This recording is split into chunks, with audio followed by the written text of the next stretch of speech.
battle victim. Broadcasting live on the UnitedWest.org AM radio network and simulcasting on DirecTV, iHeartRadio, Roku, and the World Wide Web, this is Enemies of the State with Tom Trento.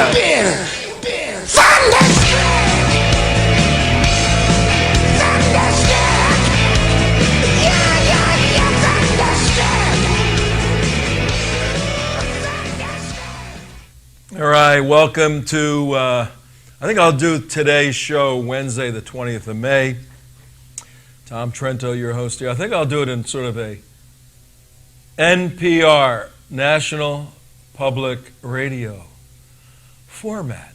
Usually we're pretty intense around here, and pretty aggressive and on top of the issues, but I think we'll just be a little laid back today, a little more contemplative.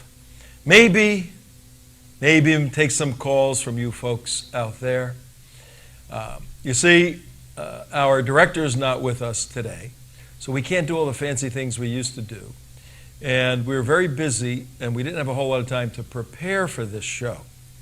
So I'm going to wing our way through it, but in a way that, if you could wing anything with a lot of experience, in a way that could be interesting and entertaining and educational. So if we accomplish all that, we're good on the 20th of May, Wednesday, 7 minutes after 4 o'clock, WSBR Radio, 7:40 a.m. on your dial.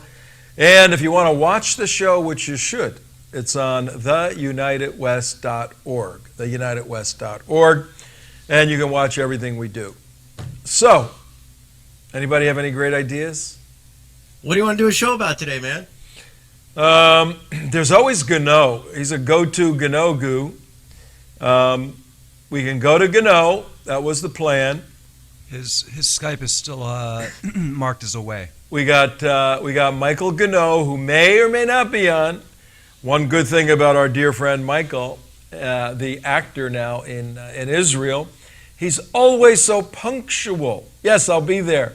We actually did prepare a segment for Gano, but it's a no-go on Gano right now. No big deal. No, he'll call in with like 3 minutes left in the show. He'll call in a little later. But Mike, can I hear you? Mike, are you over there? Yeah, I'm right here. Okay, good. Why don't we take some calls? Let's just go right to the board. We don't do calls here, T. We don't do calls? No, we pre-record the shows just in case any of our guests go haywire. So we don't really have callers. Remember? Nobody can call in if they want to right now? I mean, we could have someone call in. We could have a prearranged call in. I could pick anyone randomly out of my contact list and we could Skype them. I got an idea. You want to call someone a care or something? How about if it's a faux call? A faux call? A faux call. And it's what a caller would ask if they called in. Now, you two creative guys in there, you probably could represent various demographics of society. You probably could compose a question that if you were from that demographic, and we did allow call-ins, you probably could construct a sentence that's an interrogatory sentence. Anybody know what that means? No, man, that's above my pay grade. It's got a question mark at the end. You probably could construct that kind of sentence, and then I could answer it in all real answers, but a faux question. Sure. All right, Mike, let's start with you. You're going to be, 30-something, kind of a hipster, trying to just figure stuff out. I have an art career. You have an art career, and it's open board today, open board on WSBR 740 Radio. Tom Trento, your host, answering any and all questions. We have on the line Michael, and Michael has an art career, and your question is, Michael? Your question is, Michael? You have no questions for Tom Trento? His question is, I don't have a question.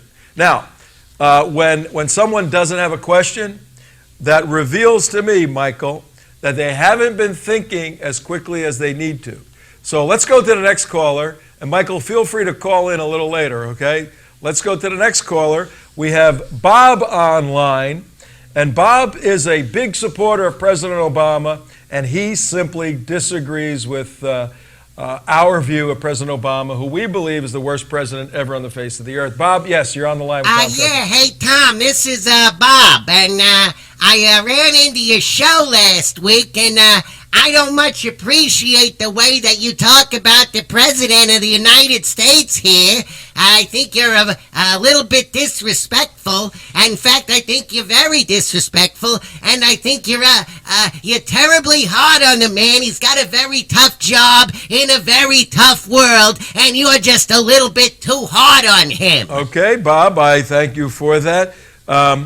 Well, first of all, the pinko commie Marxist Muslim president you're referring to, is that the same one? Are we talking about the same guy? That's how you refer to him, Tom. I don't talk to him about him like that. Okay, let's take them one at a time. Pinko, do you know what that means, Bob? I believe you, that's a reference to socialism, communism. Yeah, but here's the funny thing about people that call our president a pinko. How could you be a communist or socialist when you spend tons of money on custom-made suits, tons of money on vacations for your family all over the world, tons of money on flying to go play golf with celebrities, tons of money on anything you want? How could anybody call a person like that a socialist or a communist or the pejorative pinko? Yeah, that's you calling him that, Tom. Why don't you answer your own question? I'm not the one calling him a pinko. You are. Well, I guess it would be improper to call. He's really a excessive capitalist. Oh, he's an excessive capitalist when he spends whose money, Bob? That would be the taxpayers' money, Tom. The taxpayers. It's interesting how politicians become excessive capitalists when they spend money that other people earned. See how that works?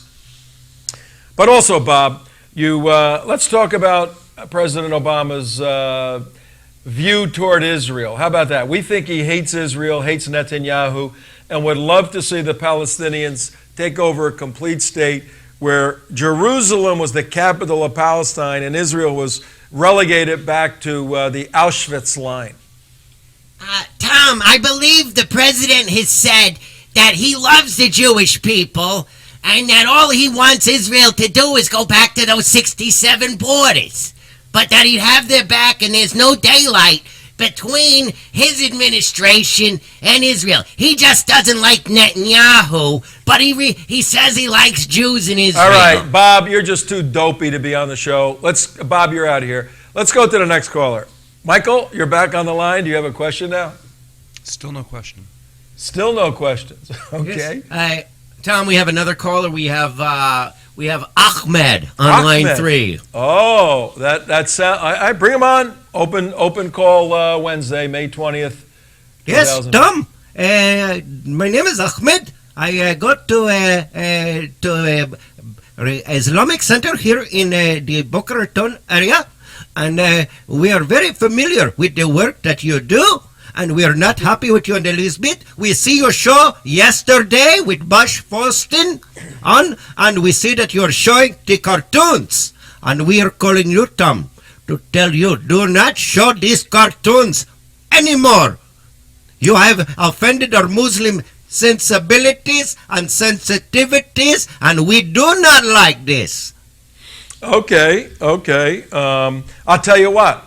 Maybe you and I could sit down over a bottle of wine and a pulled pork sandwich or something. My friend, do not make fun. You know we do not drink the wine, and we certainly do not eat pork. I thought I could tease you a little bit to kind of. There is no humor in Islam, Tom. You know this. How about if after I go to my favorite Italian restaurant where they serve roasted garlic? It's phenomenal. How about if I go to dinner and then come and visit you at your mosque? Is that okay? No, Tom, you have gone over the etiquette for attending a mosque in the past, and you know that you're not allowed to enter the mosque until the odor has vanished from your mouth. I don't think our audience, Ahmed, understands that 15 minutes after the hour that the rules in certain mosques in South Florida prohibit a person from going inside. Talk about cartoons. Prohibit a person from going inside if they have the odor or the aroma of garlic on their body. I don't think they know This is very true. And All right. you cannot be stinky. But Ahmed, a minute on the cartoons. They're cartoons, Ahmed. They're nothing more than a fun moment to have a little fun. What's the big deal? The big deal, Tom, is you know in Islam that there is no drawing of, certainly not the prophets. And in fact, there is no drawing of anything that even has a soul. Because creation of things with souls is left for Allah, not for man.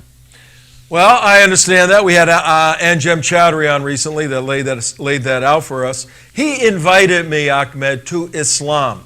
And in fact, we've had him on several times, Anjem Chowdhury.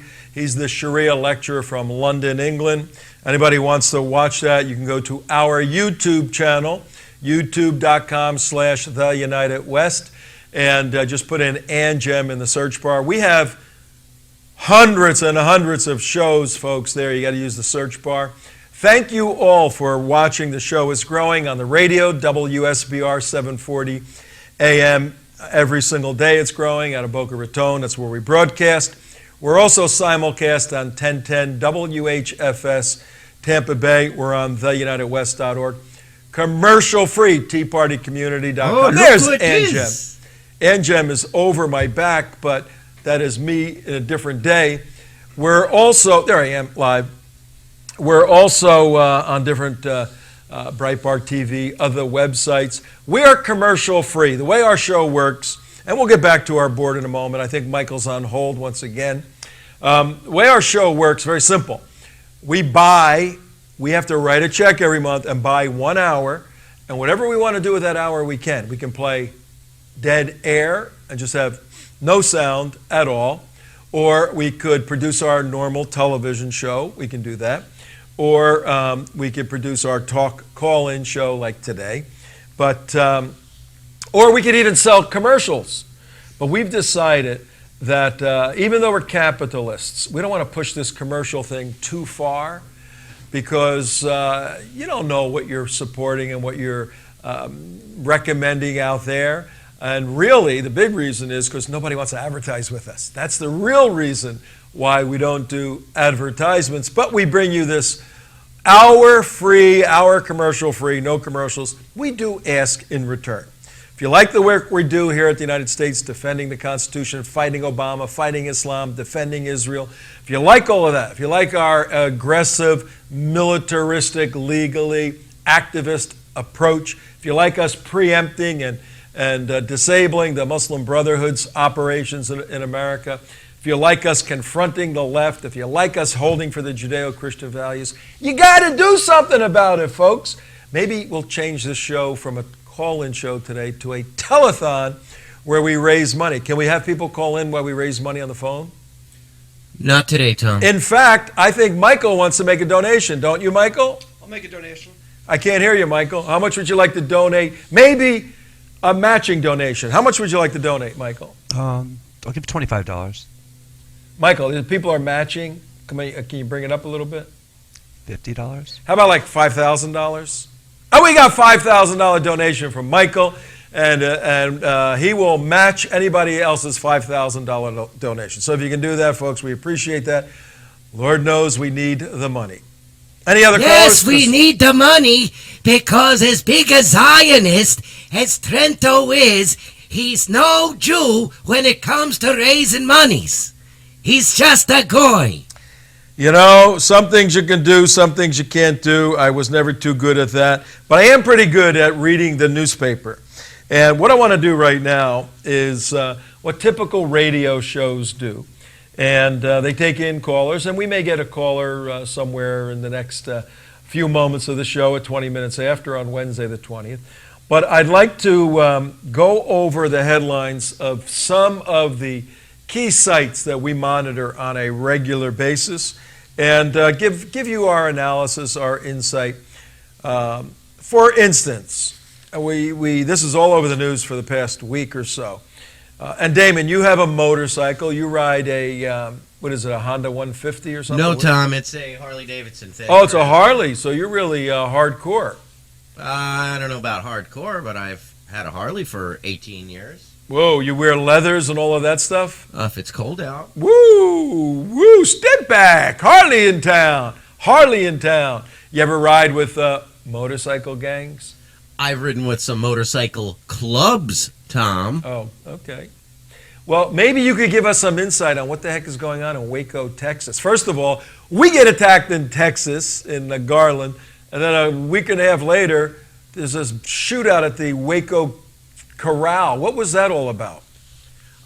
There was a big biker brawl, Tom, between the Banditos and a club I am not familiar with called the Cossacks. And supposedly there were 3 other clubs, but they were all aligned with one of the 2 of those. That was the main brawl. Well, this was serious stuff. I mean, this is shooting, stabbing, knifing, clubbing, just, going at each other. Right now, our country is preoccupied with Islamic jihad, and rightfully so. It's the number one threat to the globe, number one threat to the West. But before 9/11, we were, from a law enforcement point of view, we had several enemies. The name of the show is Enemies of the State. Several enemies on the radar. We had the skinhead Aryan groups, the anti-Semitic, anti-Catholic, anti-black, anti-everything. We had those guys. They're a national threat for sure.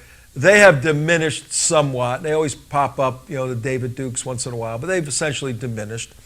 We've had the La Cosa Nostra for many, many years. Hey, that's your people, T. I know nothing. And that was a serious threat, not so much to national security, because most La Cosa Nostra racketeers I know love America. They don't hate America. They love America. They want it to get bigger and better so they can make more money and have more fun. They don't want to destroy America.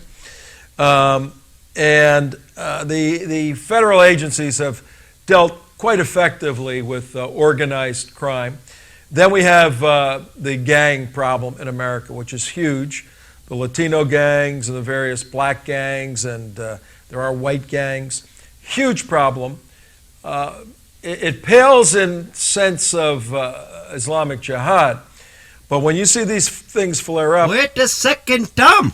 This is Ahmed again. Oh. You cannot say that it pales in comparison to the jihad. You have 9 people dead at one event. Yeah, that's a very good point. That's why we're discussing it right now. We have this shootout by these motorcycle gangs. Let's take a minute and try to understand, and see if we make a comparison here. What's going through the head of a typical motorcycle guy? Damon, you spend more time. I ride a bike. I never really rode with club members. I was into sport bikes and all of that. What goes through? I mean, why does a lot of these guys that got busted are like 70 years old. They're in their 50s and 60s and 70s.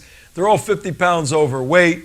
And Not all of them. a bunch of them are like, whoa, not way past middle age.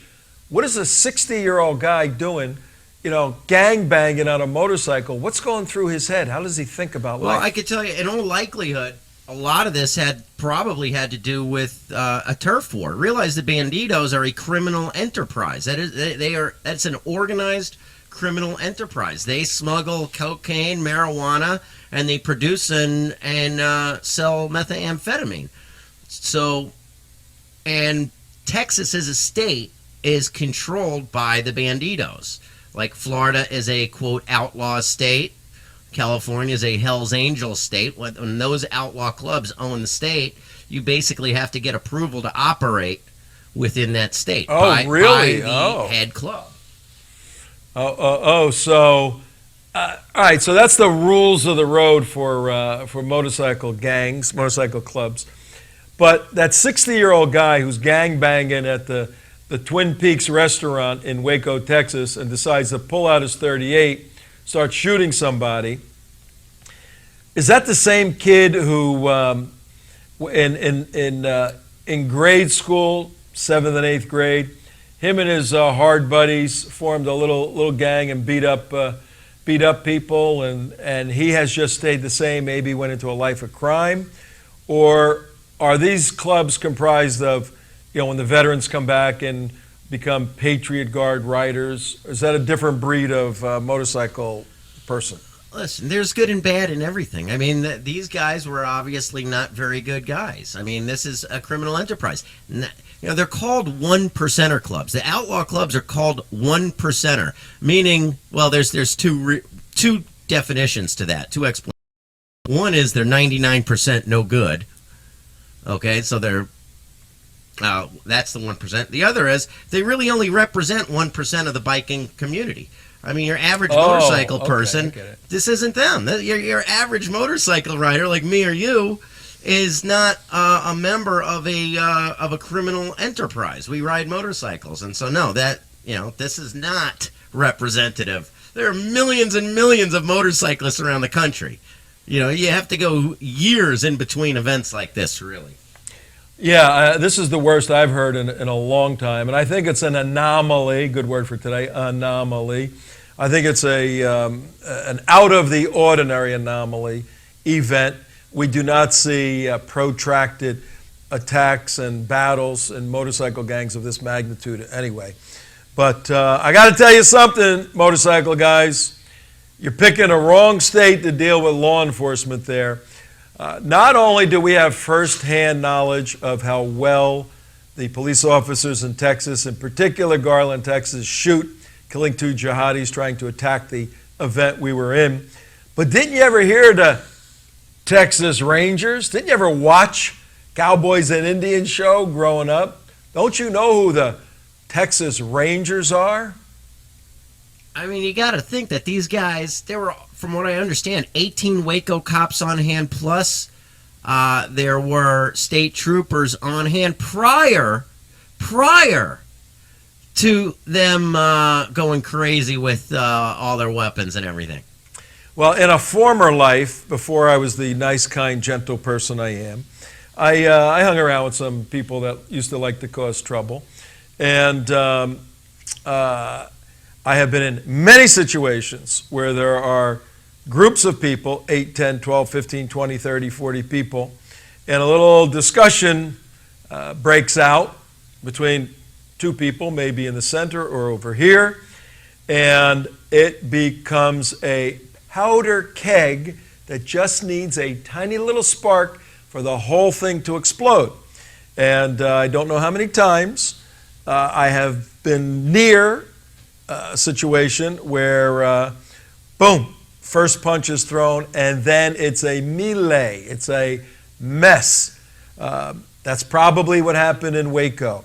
With all the cops around, they're just sitting there, and a little, from what I heard, a little incident broke out in the parking lot, and all you need is that first punch to be thrown, and then it escalates into a fist fight, and then whatever you can grab. And then depending on if somebody's getting beat and somebody has a gun, they pull out a gun, and that's obviously what happened here. But once again, Mr. Motorcycle people, you don't really want to mess with the cops of Texas, and you don't want to be threatening police officers ever, but you certainly don't want to be, go to San Francisco maybe, and you can get away with more in that city with the police officers. Stay away from New York, stay away from Texas. These are serious cops, and they're going to hurt you very, very badly if you try to threaten their brothers and sisters. So that's our little word on Waco at 29 minutes after. Let's go now to the second part of our show. Is that mic on hold again? Right here. You got a question? Still no question. Still no question. Okay. Maybe by the end of the show, the intriguing part, will Mike come up with a question for Tom before the show is over? That's the intriguing part of today's talk show with Tom Trento on the air. Let's now go to headlines. This is the part of our show where we go through the headlines of various publications, and you get our spin on whatever we're talking about. Let's Tom, go to the can Jerusalem. we go back to one thing first that you're talking about earlier? You're talking about the etiquette. Is there a Muslim on the line? I can't Yes, hear. this is Ahmed again. Tom, your producer will never hang up. He just let me hang on the line. Can't hear you. Can't hear you. You got a buzzing noise. All right, cut that guy off, please. All right, let's move on. I'm on the Jerusalem Post. We're going to look at some of the stories floating around. And the Vatican, anybody know what the Vatican is? Hey, T, we all know what the freaking Vatican is. It's the capital of religion in Rome. Anybody besides me ever been in the Vatican in this building today? I never been, T. I'm ashamed. I'm ashamed of myself. You take me one day, eh? You Noblidans, you need to go back to your country and check out Roma, Viva Roma. It is beautiful. The Vatican is a beautiful, well, it's a city, basically, Vatican City. But on Vatican City is the largest church in the world, St. Peter's. And how do I know it's the largest church in the world? Besides being in it many times. When you walk down the aisle toward the big altar, there's a gold plate on the floor that says, the second largest church ends here. They actually have that on the floor. The Pieta is in there by Michelangelo. And on the property of St. Peter's is the Sistine Chapel, where all the paintings are. Really, I mean, Christian, non-Christian, atheist, just the artwork and the phenomenal history behind the Vatican and the Catholic movement is worth seeing in Rome. Plus, the food ain't too bad either. Oh, that's ladies the and best, gentlemen. T. I got to tell you, I love going to Israel, and it's such a vibrant, alive, and spiritually and national security-wise important country. But if you want to eat phenomenal food, you don't go to Israel. You go to Italy. Hey, we had good Italian food in Israel, remember? There was. We got, what did we get? Macaroni, was it, or something? I don't know. It was good. There was one place we got it was in that in Tel restaurant. Aviv. Right by the hotel where we were Right by the staying. Prima City. Yeah. Ernesto's, I think it was. Yes. That was very good, actually. They were Italian people that had moved to Israel. They're real Italianos, T. They come right from Italy. They go to Tel Aviv and they open a restaurant. 1 year ago today, I was in Italy, and I was there for a couple of weeks on a vacation. And I was in northern Italy, in the town of Trento. Trento, Italy. I said, I got to go to the town that has my name. It was very interesting, actually. Drove up there, and I had booked a reservation in the Trento Grand Hotel in Trento, Italy. I pulled out my credit card at the front desk, and I said, they said, yes, sir, do you have a reservation? I said, yes. I gave them the card, and they go like this. They go, I'll use the Garland ticket as a make-believe credit card. The lady at the desk said, oh, Mr. Trento. I said, yes. Oh, look, everyone, this is Mr. Trento. She called all the little friends around her. And to say the least, I was treated very nicely. I told them that I'm a prince in the Trento family that founded the city of Trento. So I maybe pushed that a little further than maybe true. But no. I just had a great time in Trento, Italy. It is worth visiting. It's really a Germanic town, or an Austrian town. It was part of Austria 100 years ago. And the food is very Germanic, meat and potatoes, not the delicacies of southern Italy from Sicily, where we're from, and the fish dishes and all of that, savoring those wonderful flavors, and the great wine down south. But it's got a great university there, University of Trento. I'm walking down the street and I see Fascista Trento, the Trento fascists. So it's got a huge fascist movement because of the educational system. You know, all the bright academic 20-year-olds become fascists or communists until they have to actually go out and earn money and pay taxes. Then it changed. Viva Trento! What a beautiful... Right in the Alps. Those are the Alps, not too far from the city. And an hour north of Trento, and you're in Austria. But the Italians beat the hell out of the Austrians in the First World War. Hey, we threw them a beating. Yeah, threw them a beating. So you got to go to Italy. Put that on your to-do list. I had a wonderful, wonderful trip in Italia. And on the front page of the Jerusalem Post is Viva la Papa, is the Pope right now.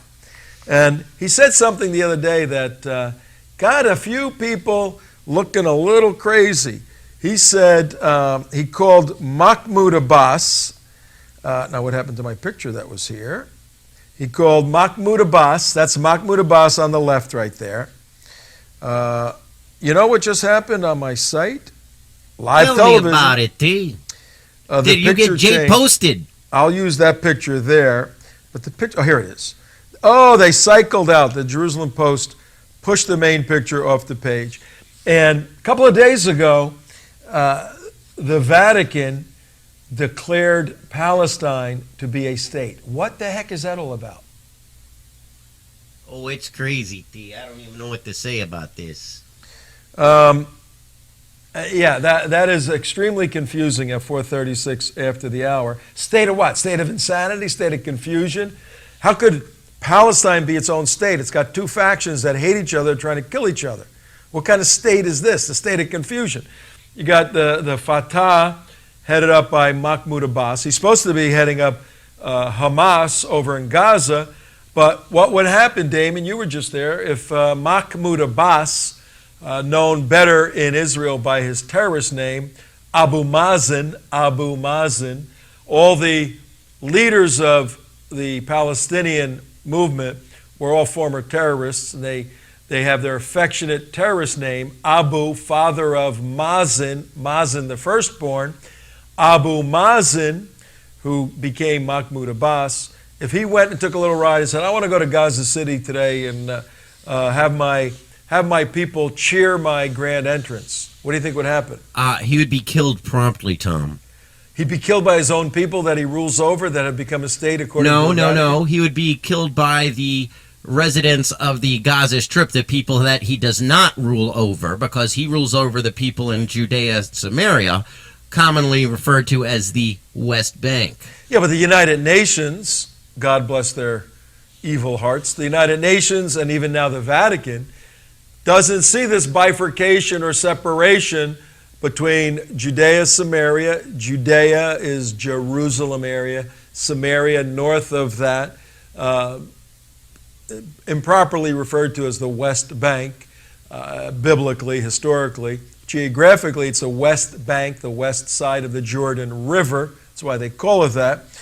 But Palestine is two different warring factions right now, never able to get together. They kill each other. They would absolutely Literally, kill they each kill other. each other, yet they are supposed to be forming a unity government, and Israel is supposed to negotiate some kind of peace settlement, giving them land that would basically render Israel indefensible against what essentially would be the Islamic State knocking on their door in no time, because the Islamic State could walk through Jordan in 10 minutes flat.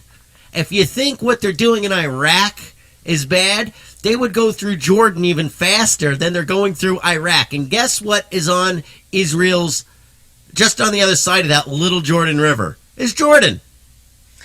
And so you would have, and then you would have the Palestinians controlling a border with the Islamic State. So that would take all of another 3 minutes for the Islamic State to walk through. And they would be in Jerusalem and shooting rockets into Tel Aviv within 2 minutes after that. Okay, now, having just heard what Damon said at 39 minutes after the hour, Tom Trento, your host on our radio show today, Enemies of the State, WSBR, W Sunny Boca Raton, WSBR Radio, 39 minutes after, right on the nose, right there, the 20th of May, Wednesday. Having heard what Damon just said as we're speaking about the incoherent foreign policy, not only of President Obama, but now of the Vatican. Take a look at this little chart, this little number right here, if you can zoom in on that number. I need a marker. I can't do these little skinny pens. But let's see if you can see that number. Can you guys see that number? No, not at all. 537. Okay. Decoding numerology today, 537 is the number of days left till November 8th, 2016. The reason why we're having a countdown here on our show, Enemies of the State, is because Israel is surrounded by enemies. They hate the state of Israel. They want to destroy it. And one of the essential elements of maintaining the stability of Western civilization, in that we know Israel's the eastern front of Western civilization. I'll say it again. Israel is the eastern front of Western civilization, in that we know that. One of the necessary elements of maintaining the stability. Where in any Islamic country is there any geopolitical stability any place? The only way you could point to anything is if it's such a totalitarian regime that it will crush its people, like Saudi Arabia, internally, if they so much as drive an automobile if you happen to be female.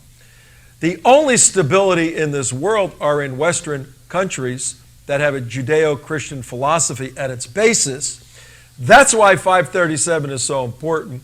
We need in the United States to elect a president, not this guy, thank God he isn't running, president who is pro-U.S. Constitution, which this President Obama is not, pro-Western civilization, believing the principles of Jews and Christians comprise to create a government and a philosophy of family and rights and ethics, makes more sense than the Hindu view of life, the Shinto view of life, the Aborigine view of life, the African view of life, the Antarctic view of life, the Islamic view of life. Not all worldviews are equal. Western civilization is better as a system. Sure, if you put bad people in charge of a good country, you screw up your country pretty royally. That's what happened. That's why 537 is so important, folks. 537 days from today, we need a pro-America, pro-West, pro-Israel president. When all hell breaks loose in Israel, which it will, its borders are teeming with instability, insanity, and a focused death march against Israel. Somebody has to stand in defense of Israel. Not that they're not capable of taking care of themselves, but they're not. They need help. They're not a magical group of 7 million people that can wave a wand and solve the problems in the world. They got to fight their way out of everything, and there's a limited number of bullets, a limited number of bombs, and a limited number of fighters in Israel. That's why the United States has to team up with Israel to maintain the Jewish, Christian, Judeo-Christian worldview. Okay? Tom, can I tell you that this does not sound very multiculturalist. You're saying that your values, your Western values, are superior to the values of people from throughout the world. You're saying that what you think is right and what other people think is wrong. And this is not a very multicultural view of things. Can't we all be right? In the words of one of my many cousins, is your values right here, Abdullah? Okay? Is your values. Now, here, let's go back to the lead story, Jerusalem Post. The Pope met Abbas, Mahmoud Abbas, right there, a few days after the Vatican formalized its recognition of the Palestinian state. We're going to dive more deeply into that, folks, because that's an incoherent statement, a move which riled the Israel's government. Vatican City. Pope Francis meant no offense to Israel by referring to Palestinian Authority President Mahmoud Abbas as being, quotation mark, an angel of peace, close quotation mark, and intended to encourage harmony between the two sides, the Vatican said on Tuesday. That is so disgusting, I don't know where to begin. Well, what's interesting is the original statement ascribed to the Vatican was that he called Mahmoud Abbas an angel of peace. Then the pushback yesterday was he said that war is a terrible thing and he hopes that Mahmoud Abbas will become an angel of peace. A little different, describing a person and then hoping a person becomes something you're describing. It's a little lost in the translation. A little lost, you know, you miss a verb of tense. Yeah, that Italian is so difficult to translate. But now, in this article, Pope Francis met Abbas at the Vatican on Saturday, and he presented him with a large bronze medallion representing the angel of peace, one of his customary gifts to visiting presidents. Receiving Abbas at the papal apartment, the Argentinian pontiff, speaking Italian, said the medallion was an appropriate gift because you are an angel of peace, according to a reporter that was there. But a spokesperson for the Vatican said he had not heard the remarks himself and he had nothing to add to the words attributed to the Pope by the pool writer. But he said the intention is not to harm anybody. Give me a break. If the Pope is calling Mahmoud Abbas an angel of peace, what does that indicate on the Pope's part, the Vatican's part, of understanding the geopolitics of the moment? And what does that say about the Pope's view of Israel that's standing in the way of this angel, Mahmoud Abbas? All right, stuff to be developed by the United West team for sure.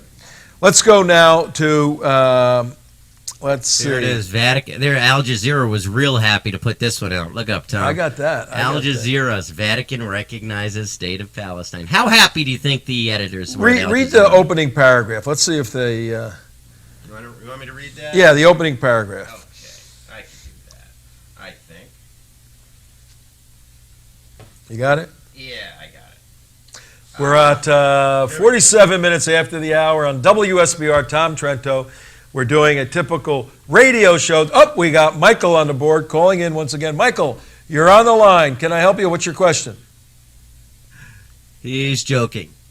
He was talking about you, Michael, not I was Gano. getting the call from Gano. He was just taking a nap. Michael was actually on hold. He fell asleep taking a nap there. Do we have Gano? I have no questions. Oh, you still don't have a question? Yeah. No, the audience is on the edge of their seat. Of my non-question? Of waiting to see if you can come up with a question to ask of me, the question answer on today's show. I'm not really that curious about anything right now. Okay, all right. Well, maybe. We still have a few minutes left. Right. Maybe Michael will get to us. Let's read what this Vatican recognizing, I'd like to know the borders, the flag, the currency. Oh, yeah. Well, what does it say? The Vatican has concluded its first treaty that formally recognizes the state of Palestine with an agreement on Catholic Church activities in areas controlled by the Palestinian Authority, according to the Holy See. Excuse me. A joint statement released by the Vatican said on Wednesday, said the text of the treaty had been concluded and would be officially signed by the respective authorities in the near future. The agreement aims to enhance the life and activities of the Catholic Church and its recognition at the judicial level, said Monsignor Antoine Camilleri, the Vatican's deputy foreign minister who led its delegation in the talks. Vatican officials stressed that although the agreement was significant, it certainly did not constitute the Holy See's first recognition of the state of Palestine. Meaning that, he's recognized it long before this. Because they have such a good track record of acting like a real responsible state among states. We have recognized the state of Palestine ever since it was given recognition by the United Nations, and it is already listed as the state of Palestine in our official yearbook, Father Federico Lombardi, Vatican spokesperson, said. On November 29, 2012, the UN General Assembly adopted a resolution recognizing Palestine as an observer non-member state. This was welcomed at the time by the Vatican, which has the same observer non-member status as at the UN. So the Vatican is also a non-member observer, although the Vatican isn't really a country. So I guess neither is Palestine. During a 3-day visit to the Middle East a year ago, Pope Francis delighted his Palestinian hosts by referring to, quote, the state of Palestine, giving support to their bid for full statehood recognition. Okay, well, let's show the folks who was reading that. I mean, they want to see you. Who, me? Not me listening to you. Yeah, wave. Say hello to the folks. There he is, Damon, who is flying the good ship United West now as Mark is on a well-deserved vacation. Obviously, this is a political play. The Pope is trying to, he's becoming a dhimmi. Dhimmitude is submission to Islam, and the Pope is trying to downplay, calibrate down any aggressive action toward Christians worldwide, particularly the Islamic State, by throwing a bone to Muslim jihadis by saying, I recognize Palestine, All called of you are appeasement. fighting. All It's of you are called fighting. appeasement. All of you are fighting for Palestine. That's the only issue in the world that really is upsetting the world. We all know if the Jews could solve this problem and just give them the state, the world would be peaceful. Every Muslim would be peaceful. We agree with you, Islamic State, so much. We don't want you to chop the heads off of our Christian brothers and sisters. We're going to recognize Palestine as a state. That's what they're doing. I mean, this is just a submissive, dimitude. It's appeasement. It's absolute Total. appeasement. He's Total doing a Chamberlain appeasement. with this. Yep. I mean, Same. like, what they're doing is they're saying by feeding the crocodile, it'll eat them last. Yeah, exactly. Essentially. Exactly what's happening. Feeding the crocodile. If you feed the crocodile, this is an old saying.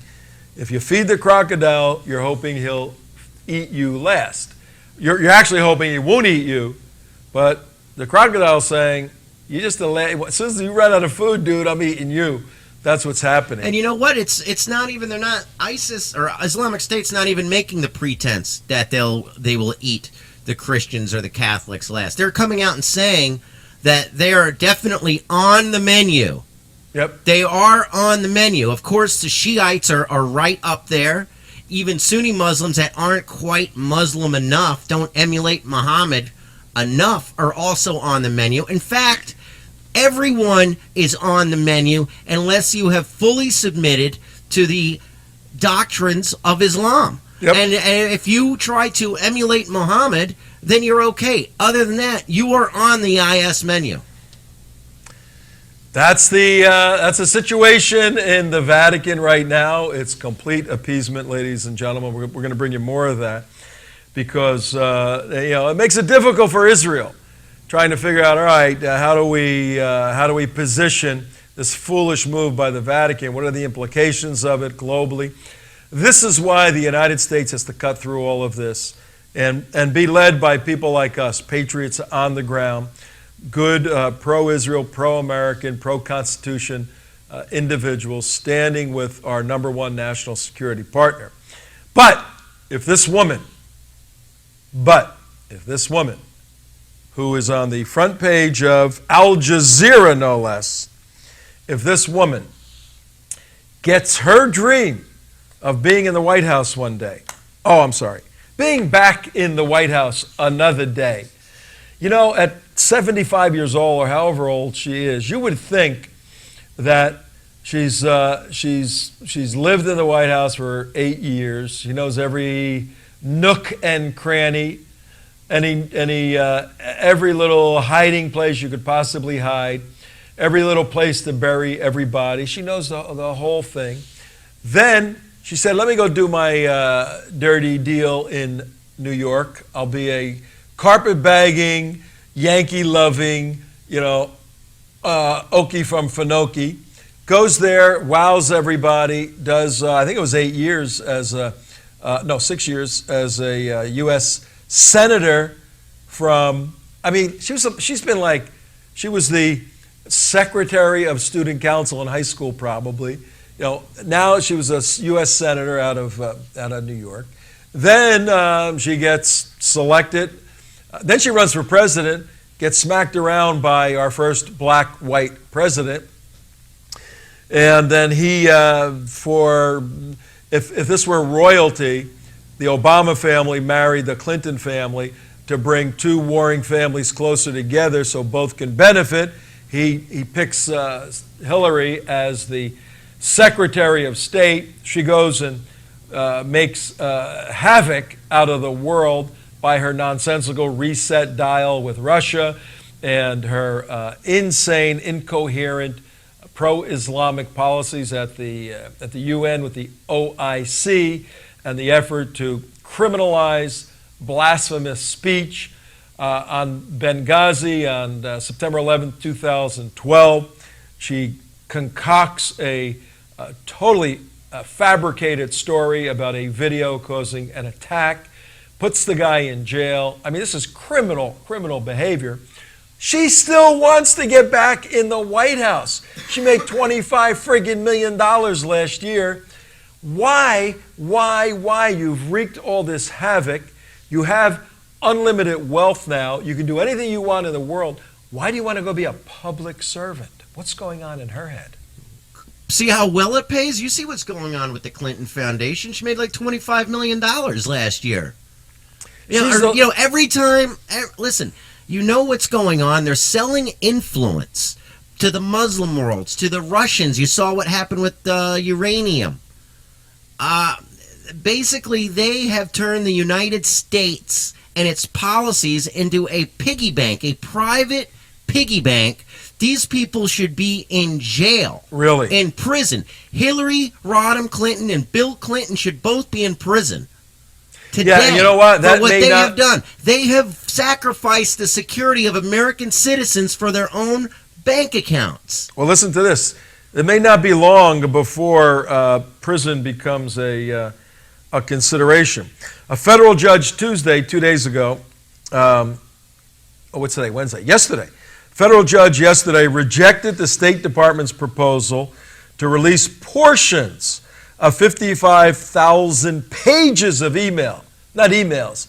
55,000 pages. 2 emails per page, Mike. And you got how many? 2 emails per page.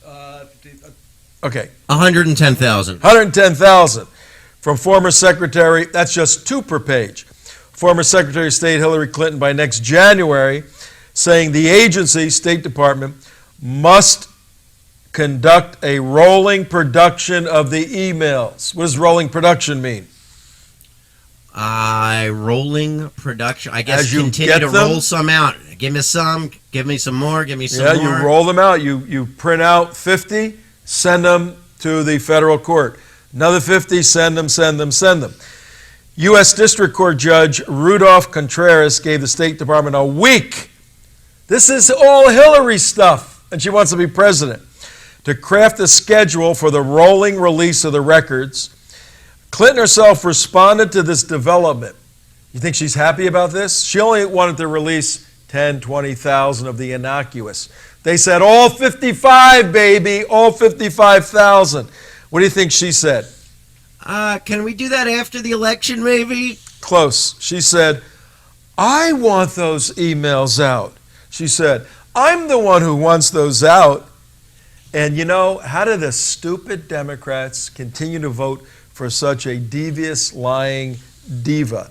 She goes on, the disclosure that Clinton conducted official business on private email while serving as Secretary of State has been a controversy from the very inception of her campaign and raises questions about her commitment to transparency. But listen to what she says. Here, this is addressed to all you dopey Democrats out there who have lost your moral anchor, your moral sensibilities. 20 years ago, you would have looked at Hillary and said, this lady's an evil lady who's lying. I don't really want to be associated with that. But that slow boil like the frog in the hot water, you in the morass, in the pit of immediate gratification ethics, in the pit of celebratory democratic politics. Your guy wins. You basked in this morass of low life lowering of ethics. So now your capabilities to distinguish between good and evil are so blurred that you can't even see. When she says a statement like this, nobody, and I'll do it somewhat dramatically. Come back here for a second. Nobody, Hillary speaking, has a bigger interest in getting them released than I do, Hillary said yesterday. They're not mine. They belong to the State Department. Why are you holding on her private servers to begin with? Oh, man. I don't know. I love America, but if she gets elected president, I may move to Washington, D.C. to fight her even more than fighting her from here in Florida. But let's do something, ladies and gentlemen. Let's commit together. All of you people that get chills when Madison Rising sings the Star-Spangled Banner. You get chills when Jimi Hendrix plays the Star-Spangled Banner. You get chills when I sing the Star-Spangled Banner. You got red, white, and blue going through your veins. Let's make a commitment to really fight like we've never fought to stop the Democrats from winning office, particularly Hillary, and find a president that has the strength of character to stand on the Constitution, fight the jihadis, fight the left, and return America to its great Judeo-Christian principles. See you tomorrow, everybody. Take care.